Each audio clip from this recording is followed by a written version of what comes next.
There, we might want to redo some of those. I definitely got some word wrong. You know what?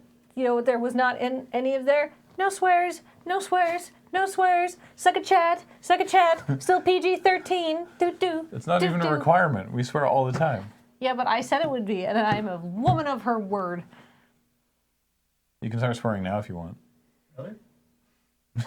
I mean, I think she said this whole episode would be. Oh, okay. All right. Needed more swears. The fun thing is those numbers are based on everyone making a claim. If only half the expected number of people file, your numbers will double. So if only 500 people file, you get your purchase price back. Really? Oh, well. I imagine not a lot of people are going to file. Dear Dr. Graham, is that a Bill Cipher pin? No. No. Oh, wait. GCU, yeah, GCU gets it. This is the secret Pipesman pin from the upcoming Corpline bundle, which I'm hoping that we can launch this week, because the stuff just arrived and we can take pictures of it now. So you too can be mistaken for a Mason. Yeah. No, crotch chopping is totally PG-13. Yeah, just look at the WWE. Yeah, that's PG-13. Yeah, let's get ready to suck it. Oh, that means I can call people soft. You can do that anytime you want. Well, yeah, but it didn't occur to me until I believe now. it's pronounced Soft. soft. S-A-W-F-T, soft. Yeah. Do you want to redo any bits? I think I got... I actually read both of my stories clean, which is such a rare occurrence. Yeah, you were fine. I just got mush-mouthed and confused on two of mine at the end. So, yeah, I Crab guess... hands also PG-13. There's nothing wrong with crab hands. So I guess... And then I kind of stumbled on the intro. The intro? Yeah. That's a PG-13 What noise was that for? Because I screwed up the last word. I don't really even remember what it was now. Okay, do you want to do the intro again? Sure. I'm going to go into your first story. It'll be great. Okay, sure. Time for a do-over. Do-over, do-over, do-over, do-over, PG-13, do-over. It's my thing. So we're going to do the actual intro. Yeah, the hello and welcome to Checkpoint. Yeah, because it comes in at the end of the titles, so we got to do the titles. Okay. All right. Today. Now this is pod racing. This is pigeon racing. Oh, it's not racing, exactly. Look, war is weird. This is Checkpoint.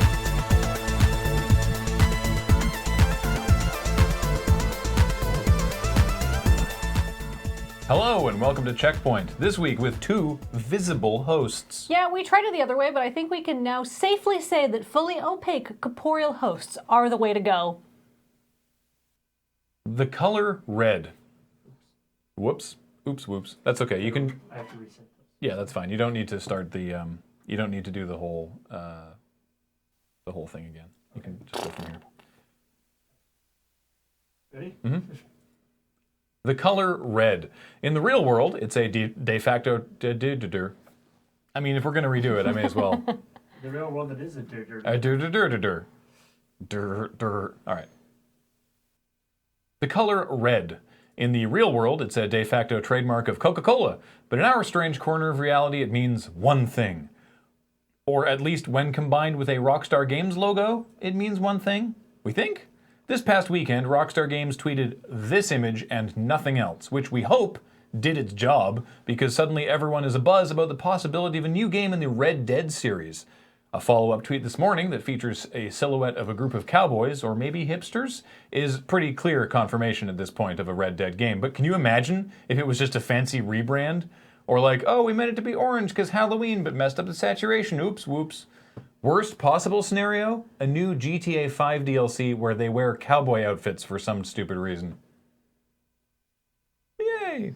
Butsy, butsy, butsy, butsy, butsy, butts. And then number 3? Or... Then I think it was the... Was it the... What? I think it was the next... I think it was your last story. Yeah, this one was actually okay. It was the class action one? Mm-hmm. Sure. I don't remember what I got wrong, but let's just do it. Let's just assume it's... Let's just assume I messed up somewhere. Yeah.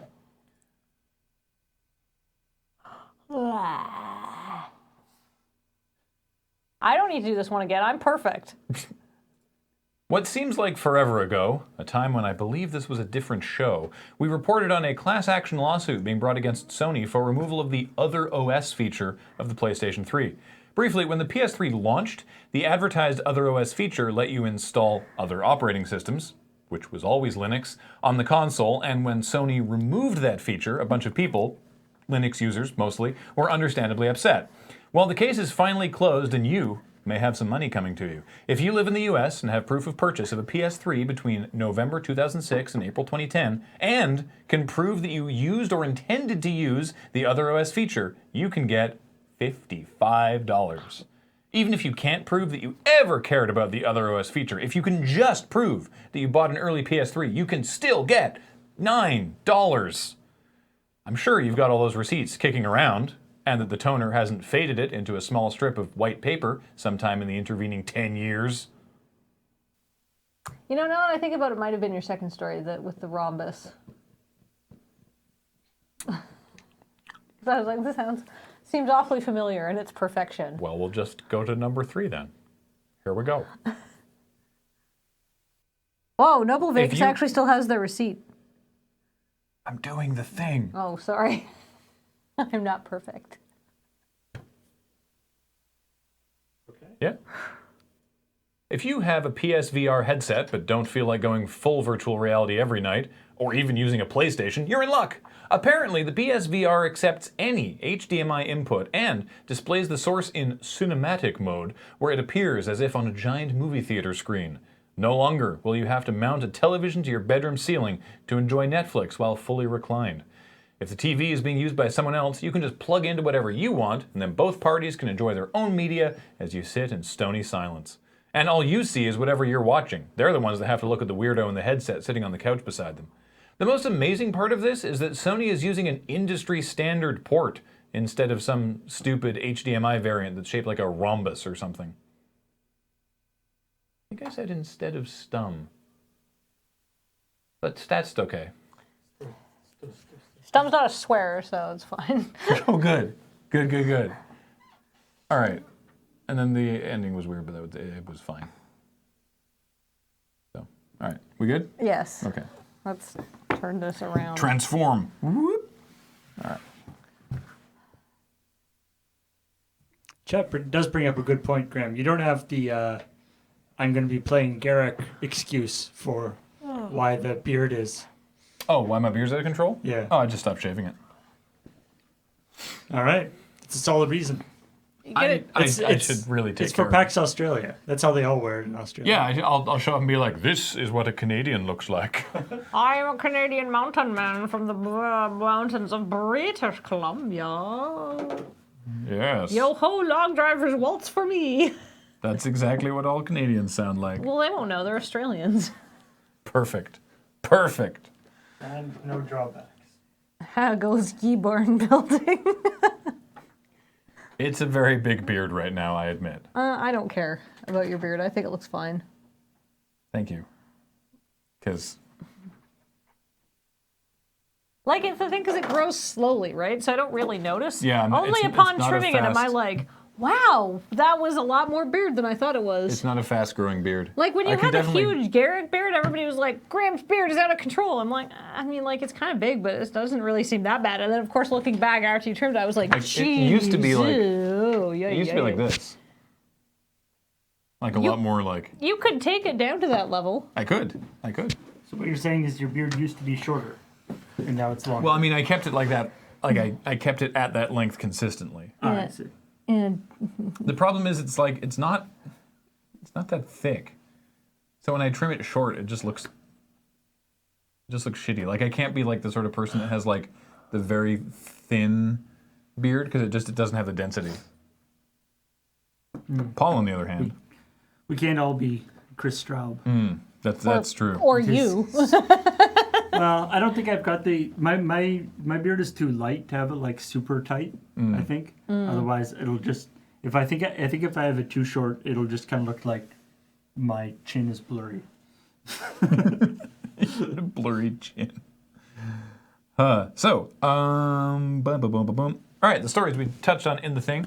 I was actually, I think it might have been in the stream highlights thing, but I was talking about how it's like, I try not to just like let it grow just straight. I treat it's kind of like a bonsai tree, right? You just like Yes.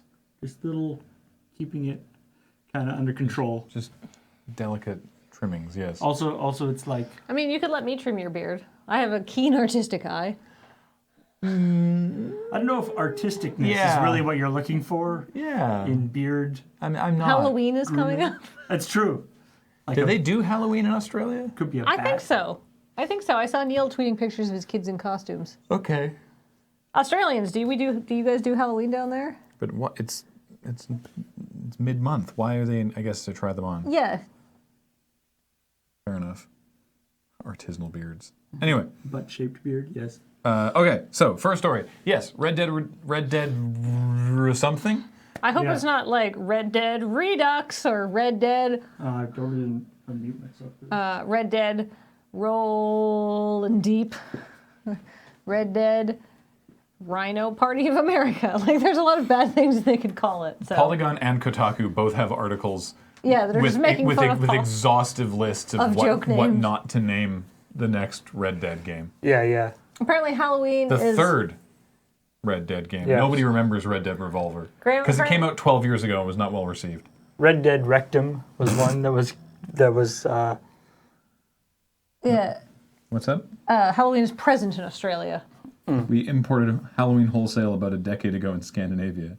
I like to think Red I Dead, like- not really. when we That's were pretty good. when we were playing when I was playing Kirby's Epic Yarn on stream.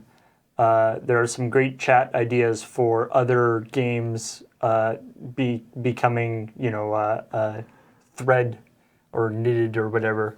And so Thread Dead Redemption was a pretty solid one. I think somebody actually did mocked up a cover for it even. I remember being when I was a kid. We were on a family trip to England on Halloween, and it was definitely not a thing there. But some people were trying to make it a thing, and there was a knock at the door, and my grandmother answered it, and there were these two, I don't know, skids, like these two just kids who were not. In costume. They were not dressed up, and they were just like, trick or treat. And my grandmother was like, ah, and just slammed the door in their face. Because what the fuck was that, right? So my dad had to explain what the hell trick or treating was, and also how these kids were doing it wrong. I mean, technically, at that point, that's when they are supposed to, egg your house or whatever. I guess. That would be the trick part. I don't think that had been. Fully thought out. I don't think that part had been explained to them, thankfully. Yeah. I suppose there is two parts to trick or treat. I'm just familiar with the treat. Yeah, they really de-emphasize the trick aspect of trick or treat these days. All right. Oh, next up, the SAG-AFTRA thing. I like Red Dead Bedhead. So It's a protection racket, is what it is. I know, it is. It's Yeah, like, it's give like- us candy or something might happen. Yeah. So It would be a shame if these eggs ended up on your house somehow. to clarify what the vocally stressful sessions are, occasionally, especially if you're just recording like background dialogue for a game, you'll be asked to scream for about like 4 hours straight, Yep. just to record a variety of screams, which is very hard on people's voices, and so they'd like some danger pay essentially for that, which Yeah. seems totally fair. Yeah. The sticking point where a lot of people is that the royalties. And that's fair because the video game industry doesn't have royalties. But from SAG-AFTRA's point of view, royalties are basically how actors, most of whom just work like maybe a couple contracts a month if they're lucky, sort of get by. So it's been built into their business model for decades now that if you're on a TV show and even if you have a small part, if that, like, say you play a waiter in an episode of The Big Bang Theory or something. When that goes into syndication, you might get a $5 royalty that comes to you every time that episode is played in syndication. I mean, that seems high, but yeah, But that's the point. I'm just throwing out random Yeah. numbers, and like that is like, I mean, obviously, like, Jerry Seinfeld makes millions of dollars because Seinfeld's still in syndication. But for most actors, those royalties are sort of how you get by. So unfortunately, royalties do not exist in the video game industry, and a lot of people are saying that if programmers don't get royalties, why should actors? I feel like there's some merit to that argument But also, I feel that they're like, just because we shouldn't just go bottom of the barrel, right? Yeah. You know. I mean, this is the same thing where, like, you know, an actor, their stuff is more temporary, right? Like, an actor will do a role and that's it, whereas then the crew is much more likely to be able to then roll into another contract. And that's sort of why, you know, this is all totally open for debate and discussion, but SAG-AFTRA isn't looking at that. They're just like, look, this is how actors in other industries are treated, and we would just like similar treatment. The other thing, their response, like they have no. Their responsibility is the people who are in their union, right? And not everybody. Yeah. The other thing is that often voice actors, they would show up to do a voice, and they'd be like, all right, cool, today you're doing a sex scene, or today you're going to say a bunch of racist shit, and with no warning, just this is on like the SAG, sort of like their list of demands or whatever as relates to this strike, that doesn't happen for actors in movies or TV, that there's so much more secrecy in video games for some reason that they don't tell the actors what they're doing or what their character is, or in some cases, what game they're doing. And so they're just like, yo, we would just want like a heads up if we're gonna have to do fucking fake sex all afternoon. Because that's weird. Or you know? maybe I don't want to do fake sex all afternoon and it makes me incredibly uncomfortable, but then once I've gotten this job, now I have to do it and I really don't, right? Like, I don't think... because I mean, once you're in the recording studio, there's a lot of pressure to do it because, you know, there's a bunch of people who are spend a bunch of time and money to get you there, right? There's actually a great story I heard, not about video game acting, but Penn Jillette was talking about. He has the honor of being the first person to record his lines for the original Toy Story. He played the TV announcer when they're like looking at the TV. Oh wow! But you're talking about the danger pay thing. How they actually did it is that they're like, Pixar was like, we want you to really shout on this. So they actually paid him for the day and then like 2 more days afterwards. Because they're like you're not gonna be able to work on stage because your voice is gonna be so shot from this. Turns out Penn, the reason why Penn's voice sounds like his voice sounds a little croaky, is because he was a street performer thing, and already has basically trashed his voice because of that. And so apparently what they did is they recorded the line, and they like recorded the line, and they're like, okay, one sec, we're just gonna, and they're like, you know, do it as loud as you can, do it. And they're like, okay, one sec, and they went in and like moved the mic to the other side of the room, and just turn this down a little bit, and then recorded it again. And then they were done, like they were expecting to have to like do it and like coach him through it and do it all over. Because like this is what he does. So he recorded it in like 20 minutes and then he had like 3 days off. So he was like, woo. Not everybody's in that situation. So. But it awesome. can be. But it's that thing where you have to like. It's like we want you to do record a bunch of stuff where you're probably going to blow out your voice. You know, to a voice actor can be really. The idea. That's really bad. And obviously he's a famous guy, so they're like, we're going to pay you all this stuff. But if you're just some random voice actor, you won't necessarily have that dispensation for like, if you've got another job the next day, it could mess you up. So anyhow, just to sort of for what people in the chat are saying about like the other artists involved with making games, or even the programmers involved with making games, I think that's a really interesting discussion to have. But the thing is, that's actually not... It's related, but that's actually not this discussion. Like, SAG is not taking a stand on any of that. They're just like... They're looking at actors, right? They're like, this is a problem with actors, and we're trying to address this problem. Is that other stuff a problem? It probably. Is it worth talking about? Yeah, but that's not actually... Yeah, I feel...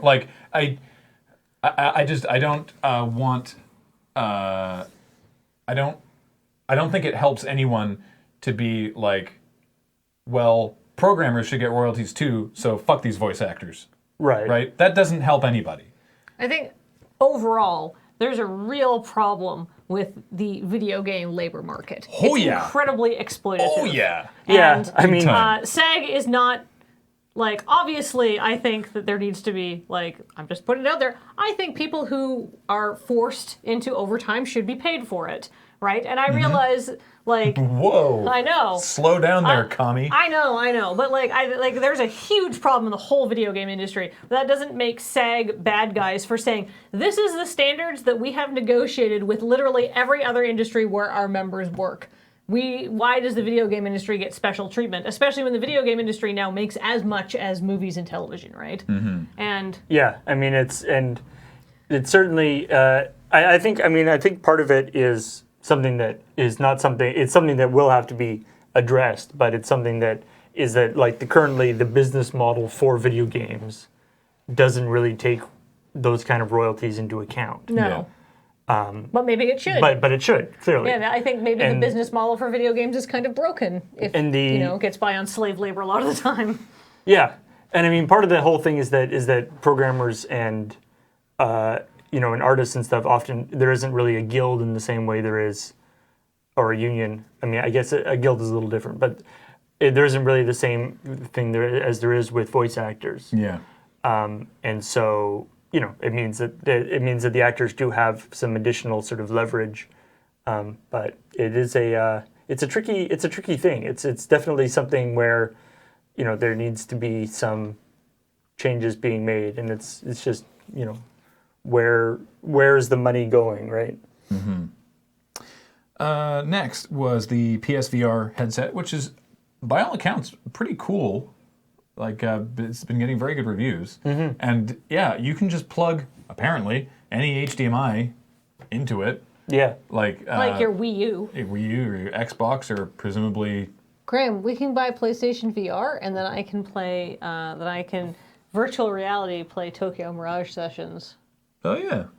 There you go. Well, it's not... I mean, again, it doesn't magically make everything virtual reality, but it puts the thing right in front of you, so... Yeah. I think it's neat. Yeah, and apparently, I haven't used one, but apparently, particularly if you already own a PS4, the PSVR is a good way to get into the whole VR thing. Mm-hmm. Honestly, for the Battlefield 1 pigeon story and the class action lawsuit, I don't think there's more to touch on that we didn't. No, you play as a pigeon, and Battlefield 1 is inexplicably the 14th game in the series. What the fuck? Because it's World War 1, but it wasn't called World War 1 at the time. I know, I just swore, but Graham's already War. dropped 2 F-bombs, so he's the one who ruined our PG-13 stream I'm helping. first. I like somebody in the chat was like it is Battlefield 14, but the 4 is going to be DLC that comes later. Sounds about right. Womp womp. Press X to coup.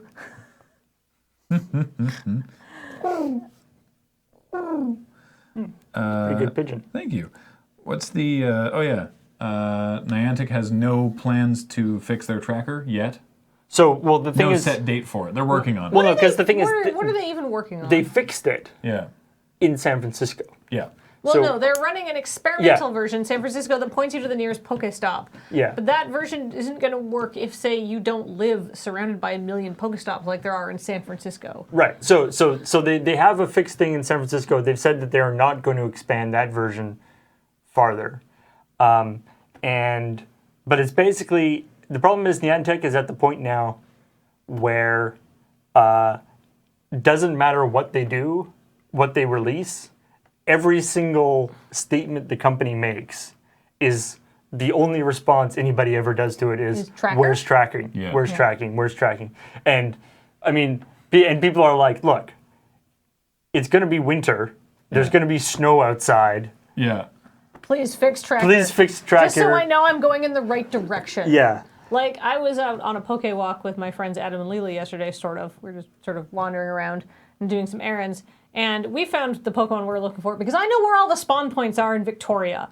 Not because the tracker, because basically you just got to get lucky. Is you walk one direction, if it disappears from your tracker, then you walk the other direction, right? Like, Which sucks ass. At the moon base, we know that if we see an unusual Pokemon on the nearby, it will appear in one spot behind the moon base. Yeah, we know exactly where that is, and we can just go outside and around the building, and it'll be there, just because we've seen that happen before. But if you don't know that, then you're never going to find it, which is so stupid. It's their applewood pork. Yeah, it's and it's the combination of not having the tracking and also being extremely diligent about taking down third-party tracking that try to fill in that gap. John Dare, the Pokemon Go subreddit is, it's... A hive of scum and villainy. Do like the smart kids do and go to r/the Sylph Road. That is the good Pokemon Go subreddit. What a great name. Which I'm sure... I was on Adam on the Sylph Road, and Adam was like, please, Devere, I am familiar with the Sylph Road. Yeah, I'm sure it's one of those things where the good subreddit is probably going to have to keep changing as people find the good subreddit and then terrible people move in. Yeah. Let me see. Right, the banana controller. The Shadow Warriors 2 thing is it's just kind of it's one of those things where Shadow Warriors 2, which is apparently super cool. I'd like to try it out. But is being released no DRM at all. Yeah. So it's just straight up. And they're basically, taking, and because they people were asking them that, and they're sort of, taking the stand of we would rather spend the time, because any DRM is going to cause some extra development time. In some cases, a lot of extra development time. Yeah. And we'd rather spend that time making the game better so that more people buy it because it's good, as opposed to spending that time on the DRM, which is one of those things that it's nice to hear. Yeah. Sometimes things don't work out that way. Yeah. But it's sort of a positive. It's nice for somebody to be able to say that. And this is a fairly big game, too. It's not just like some little indie developer. There's an interesting article on Kotaku about Battlefield 1's multiplayer campaign as compared to its single player, because it's this sort of... Well, if you watch the Dove video, it's actually like, wow. It's this necessary evil with these games that no matter the trappings that you put on it, it doesn't matter that Battlefield 1 is set in the Great War of, it doesn't matter that it's World War I, because the single-player campaign can have all the emotion and pathos and grit of this awful, useless war that claimed so many lives. The multiplayer campaign is still going to be, woo, headshots, kill streaks, level up, get the bigger guns, boo, boo, boo, boo. Pew, pew, pew, mofos. Because that's what Battlefield games are. Right. That's, you could probably do a multiplayer thing that was more related to that setting, but that's not what people want. People want the same multiplayer, I want to shoot my guns and drop some tea bags. Yeah. Now that is the multiplayer experience. Well, because of course, if you were trying to replicate the truthful experience of being in World War I it would just in be a a lot of multiplayer trench foot. on a multiplayer environment, it wouldn't be fun because most people wouldn't want to be because in it sucked. World War I without more, at least more hitting people with shovels and crying. Yeah, exactly. At least in the single player, you've got the sort of emotional resonance and stuff, but in the multiplayer, there wouldn't be any reason to keep going back and back and back and back and back. Yeah. Although there is probably some, if there's some First World War soldier, teleported into the present day and seeing it's we've got this game where you just keep fighting the same battle over and over and over and over again and nobody ever wins. It's that's a pretty accurate representation of World War I, yeah. Mm-hmm. The Halloween mode for Overwatch, or Halloween Brawl, Junkenstein's thing. Spooky Castle? Players are photobombing the end screen, and it's great. You do your pose, and if you time your pose just at the right time, you can be coming in in on front. the replay. Because the avatar that gets highlighted is put in the same position on the map, and so people know where that position is, and so they start to get behind it and start doing emotes, so that there's this it's the Reaper, and it's a shot of Reaper standing there, and then behind them is McCree going. I actually saw one timed perfectly that Soldier 76 started doing his melee attack just before it cut, and so it cuts to Reaper just getting like slow motion blindsided by 76. The other one that I've seen that people have figured out is because they know exactly where they're going to show up, timing trank shots perfectly, so that it'll be like, this person has fallen asleep. Like they'll like it'll say like the like punk has been neutralized or whatever the little Terrific. thing is, like in the middle of their introductory animation. I saw a montage video of Anna has a Halloween emote where she pulls out a jack-o'-lantern bucket and throws candy. And so it's this montage of her going around tranking players on the opposing team and then giving them candy. And then when they get back up, she'll like wave at them and they just sort of wave and leave. There's like it goes on like the entire enemy team is like sitting around and she's like giving them all candy. You see people in chat being like, "Where the F is my team?" And they're like, "Oh, sorry, was getting candy." I like Grandma Anna. Yeah.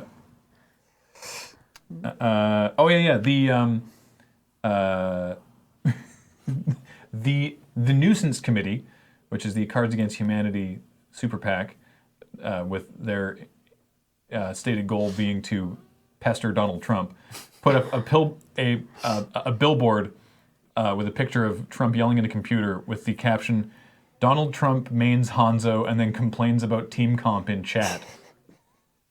And you can it's a real targeted yeah.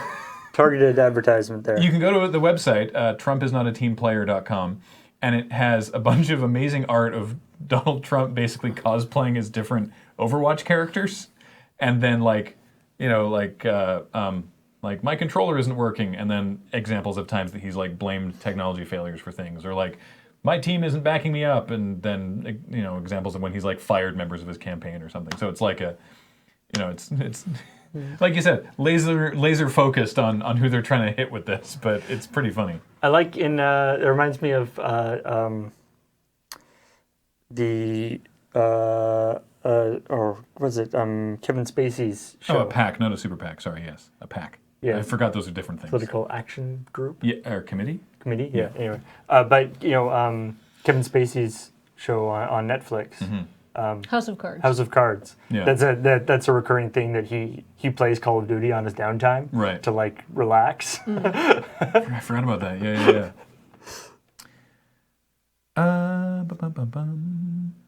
What else we got going on here?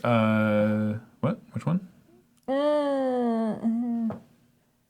Yeah. That's it. Oh, did we talk about really bad chess? No, but it sounds great and I want to try it. Okay, so Zach Gage, who's made a bunch of different games. Yeah. So this is a game. So there's a game called Really Bad Chess. It's out for iOS, and I think they're bringing it to Android probably. And I know other games that he's made, and I'm trying to remember what they are. But what it is it's just normal chess with normal rules. The only difference is that the pieces and the positions of the pieces at the beginning are randomized on both sides. So you can end up with like 4 queens or whatever, only knights. Yeah. Like your opponent could have like 4 knights and 2 bishops, and you could have 6 rooks. Like Yeah. And apart from that, completely and it's like, normal. wait, this is going to be unbalanced. It's like, yeah, that's kind of the point. That's why it's called really bad chess and not totally adequate chess. Yeah. Apparently there is actually a semi-real and actually like legitimate variation of chess, which is that where both the starting, you have all the right people, but all the starting positions are randomized. Oh. And basically what it does is it makes it so that you can't, all of the like, the gambits don't work. Right. And so it becomes more about your actual, on-the-fly chess ability rather than just memorizing all the positions. Ah. Apparently, it's actually a real thing that people like to. I feel like it's one of those things that it's like like top level chess players are just like it's one of those things like that Magic judges come up with their own games and stuff. Like I feel like it's probably the same thing that it's like all the top level chess players play the game and they probably like set up the board and then like make 2 moves and like okay you won. Yeah. I saw a great video actually of a chess hustler in a park in New York somewhere. Oh yeah.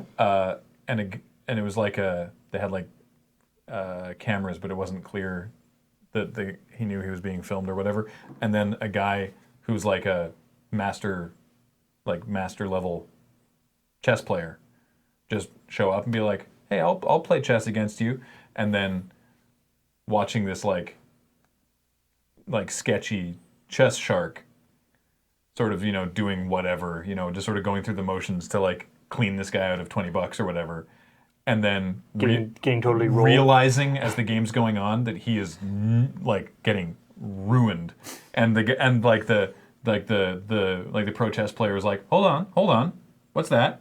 No, you can't, don't do that. It's like He was trying to make like bad moves. yeah, exactly. Or like sneak things around. Yeah. And it was just it was really interesting to see this guy get like rolled, and how progressively more upset the shark got because he knew that he was losing. So anyway, I thought that was interesting. Okay, shall we welcome people? And welcome our Shall we subscribers. make people feel welcome? I think the chat's like way behind. No, it's just it's gone for like 2 minutes without an update. It's sort of blipping out. It's weird. Where are we starting? We're starting right there. I've got it. Fading interest. Oh, Fading Interest is linked to ChessVid. Fantastic. Subscribe Chess Shark Facts. All right. I'm ready when you are. All right, let's see. Let's go. Fat Channy with a 17-month resub says, "Can't wait to see another G&K travel blog." Well, you will when we go to Australia. Yay. Oh, yeah. Admiral Matt, 5 months. Checkpoint is always on time. Hey, we said we'd start at 1:30 and we did. Yeah, this was on time. Yeah, for differing values of on time. Growleman with a 29-month resub. Welcome back, Growleman. Thank you. Appreciate it. Eldrin13 for 25 months says, "What's up?" Rainbow Batsuit with a 9-month resub. So exhausted after that Nice. sub, baby. Good thing I booked that week off to watch Desert Bus. Thank you, Rainbow Batsuit. Very much appreciated. Kinpatsu, new subscriber. Yay. But also a resubscriber, because I know that Kinpatsu subscribed before. Defrost with a 22-month resub says, "I too slept great, FYI. Thanks, Defrost." Hey, Kathleen. Hey. Yeah. Cybreg, 3 months. 3 months of egg jokes. Yay. Excellent. Thank you. Fading interest. As a new subscriber, hopefully the interest won't fade too quickly. Yes, but welcome regardless. Ard Reese, a new subscriber. Welcome, Ard Reese. Thank you so much. Beckbat, Backbat. new subscriber, but probably also an old subscriber. Beckbat. I've seen Beckbat before. Thank you for your support, Beckbat. Yeah. Where's Ian when we need him? 16 months. Resubs in 16 months. That's. Oh, wait. Yay. Judge O Fudge, new subscriber, throwing down the sugary truth. This fudge Yeah. is granular. Judge O Fudge. And 50 bits from Splash from Mirrodin. Yay! Who said, "Dr. Graham, are you going to make a Ditto Otunga character for the Rumble?" No, but I've been working hard on it. Because tomorrow on New Day Tuesday You're just gonna make characters for the whole stream? that's what it is. It's Yep. Alex and I are going to mess around with the character creator, but there's no way that I can make 30 guys for the Royal Rumble and an undercard in however many hours tomorrow. So I've been working ahead of time to build up the roster so that then on Wednesday night when we do the Autumnal Rumble, we'll actually have enough people to do it. Can you import people from the old one? Turns out no. That's a shame. Yeah. So there's a lot of redoing people. Yeah. Luckily, it's going more quickly because a lot of it is very similar, so I can sort of be like, okay, I think I know what I need to do for this character. So Rumble is don't- confirmed. Yeah. You don't need to do all their faces either. Not all their faces, no. Are you making a special arena? I should get some graphics uploaded so that I can have access to them tomorrow. Can we have hats this time? Some. Oh yes, an improvement over. Can we take this off the screen? Yeah. Okay. One sec. An improvement over last time is that a fedora or trilby is no longer entrance-only attire. It can now be worn in the ring. As is appropriate. Yes. I mean, as we all know, the trilby is pretty much The gatekeeper rides again. the trilby is pretty much all the time, everywhere attire. So Yeah. it's appropriate that you can wear it whenever you want. There's a lot of new characters. There's a lot of returning characters because it is a 30-person Rumble, but there's a lot of new characters as well. More than I thought we would have. But there's a lot of new characters. Fantastic. And one truly horror show of an undercard match prepared. You'll find out about that. Oh, I think I know which one that is. Philippe Modesto says, 50 more bits, please, I report you, chat. What? Yeah. Okay. Thank you, Philippe Modesto. Appreciate it. Hooray, Philippe. Okay. So that's it for Checkpoint. Checkpoint. Stay tuned for Tinker Tailor. Solder Fry. Solder which Fry. Tonight they're making broccoli pizza. Yeah. But they're making the pizza crust out of broccoli. Yeah, it's like broccoli thin crust pizza or something. All I know, you'll find out in the mail time for this month. All I know is that Texan Reverend sent us a bunch of stuff, and they're going to use it. So, I don't think he actually sent the broccoli. no. No, we But can get the- that here. Most of the gear, though, so... Yeah. So yeah, we'll see what happens with that. Okay. Did you see the report from the first Rumble on r/loading ready run? No, but I should check that out, because that might have...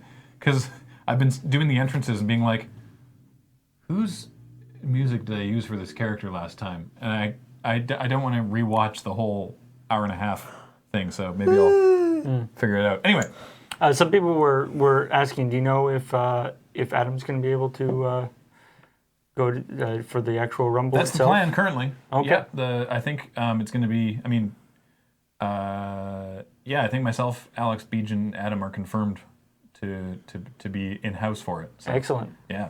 Adam's like, I'm not going to know any of the characters. And I'm like, don't worry Yeah. about it. Yeah. Beej isn't going to know half the characters. Well, it's good. Alex it's, won't remember it's- half the You got characters. you've There's got some the deep cuts. Yeah. you've got the the flavor person. You've got like the wrestling person. You need the full commentary team. And Alex is just Yeah. like the hype man. Yeah. Exactly. Color commentator. So, oh, hey, whoops. One last sub, not on Twitch, with a 22-month resub, says, shh, I'm still not here, I swear. Love it. Almost not here for almost 2 years. Yeah. So, come back in 3.5 hours for Jeez. Tinker Tailor. Already. Party time. Excellent. All right. Goodbye, everybody. Bye. Thanks for joining us on Checkpoint.